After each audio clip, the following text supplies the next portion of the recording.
सभापती महोदय, खरं तर बी जर बेकार निघालं तर एका वर्षाचं नुकसान होतं.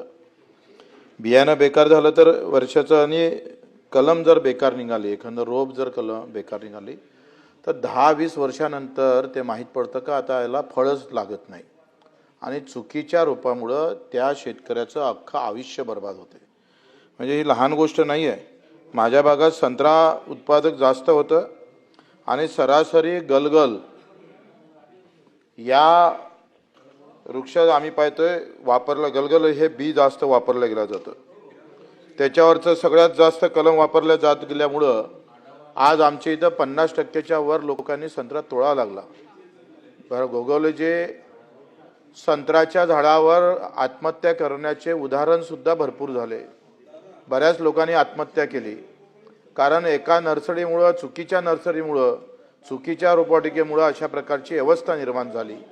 मातृवृक्ष ज्या पद्धतीनं मजबूत पाहिजे त्या मातृवृक्षावर जे डुप्लिकेट कलमा बांधलं जातं त्याच्यामुळे हे सगळे प्रश्न निर्माण होतं. आणि मग आज काय झालं का, संत्र्याची नगरी असणारी नागपूर आणि अमरावतीची ओळख, अर्ध्या विदर्भाची ओळख ही संत्र्याची ओळख म्हणून आहे, आणि तो संत्राच आता नष्ट होण्याच्या मार्गावर दिसतं. आणि मग याच्या काही तपासणी होत नाही. तुमचे अधिकारी जातं आणि रोपवाटिकेमुळं कडून पैसे घेतात, पैसे घेऊन त्याला तशा प्रकारची अनुमती दिल्या जातं. ही जी बदमाशकी आहे, हे एखाद्याचं आयुष्य जर उद्ध्वस्त करत असेल तर मग अशा प्रकारच्या किती कारवाई आपण पाहतो का. आमच्या काही भागात ज्या काही रोपवाटिका आहे, एखाद्या शोचे झाडं असेल, काही असेल, तिथं आम्हाला काही म्हणायचं नाही आहे, ते पाच बसा काय करायचं आहे तुम्हाला ते. परंतु जे फळझाडं आहे ज्याचं आयुष्य त्याच्यावर सगळं अवलंबून आहे, त्या फळझाडाच्या जर चुकीच्याच कलमा आल्या तर सभापती महोदय त्याचं आयुष्य उद्ध्वस्त होऊ नये एवढी तरी काळजी आमचे मंत्री महोदय घेणार का? त्याच्यासाठी काही उपाययोजना करणार काय? चुकीच्या रोपवाटिका ज्या आहेत त्या उद्ध्वस्त करून टाकणार का? त्याला जेलात टाकणार का? त्याचं जे काही आयुष्य उद्ध्वस्त होतं, ज्याचं पुरं आयुष्य आम्ही पाहतोय 10-10, 50-50 लाख ते झाडं निर्माण करण्यासाठी उभा करणारा शेतकरी जेव्हा या चुकीच्या रोपामुळे आम्ही पाहतो उद्ध्वस्त होतं, त्याच्यावर याच्यापेक्षा जास्त कारवाई होणं अपेक्षित आहे. म्हणजे याच्यासाठी तुम्ही कसं नियंत्रण करणार, काय टाइम बॉम्ब कार्यक्रम आखणार, याचं आम्हाला खरं तर तुमच्या उत्तरामध्ये अपेक्षित आहे. चुकीच्या कलमा वाटल्याच जाऊ नये ही भूमिका खरं तर सरकारनं घेतली पाहिजे.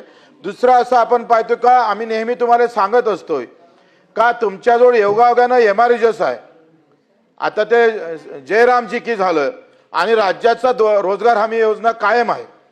आता केंद्र सरकारची काही अडचणी आपल्याकडे असन तर माझं असं मत आहे, मी त्याच्यासाठी उपोषण केलं. 7 दिवस आम्ही उपोषणाला बसलो. तुम्ही उत्तर दिलं, तुम्ही सांगितलं का हे आम्ही कॅबिनेट समोर आणणार, पण ते काही हवेत मुरलं.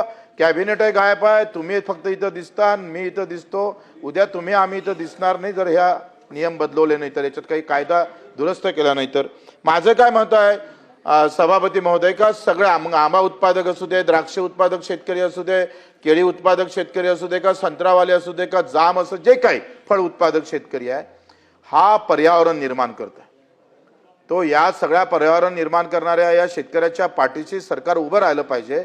म्हणून आपण एमआरजीएस मध्ये लागवडीपर्यंत 3 वर्षापर्यंत आपण मजुरी देतो, त्याला लागवडीचा खर्च देतो.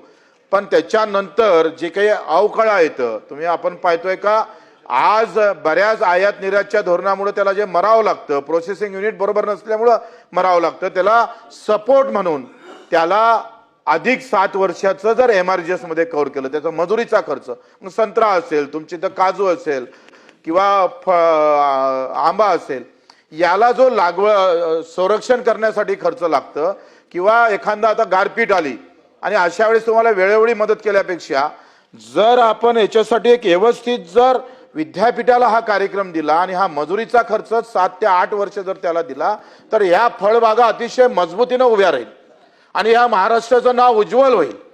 ज्या रोजगार हमी योजनेनं अख्ख्या आम्ही पाहतोय देशामध्ये आपलं नाव उज्ज्वल केलं महाराष्ट्राचं, त्या छत्रपती शिवरायानं ज्या पद्धतीनं आम्ही पाहतो वृक्षाबद्दलची दिलेली माहिती, तुम्ही ज्या रायगडाच्या पायथ्याशी राहता, तो फळबाग असणाऱ्या शेतकरी उत्पादकाला आता दुसरा पर्याय नाही.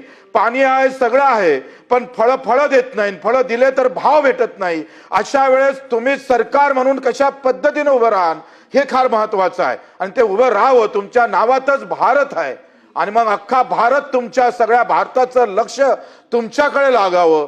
गायगोल्यांच्या माध्यमातून गलगल कलम हे संत्र्याची संपुष्टात यावी आणि खरी कलम आमच्या विदर्भातल्या संत्रा उत्पादक शेतकऱ्याला भेटावं, एवढं आग्रहाची विनंती आहे.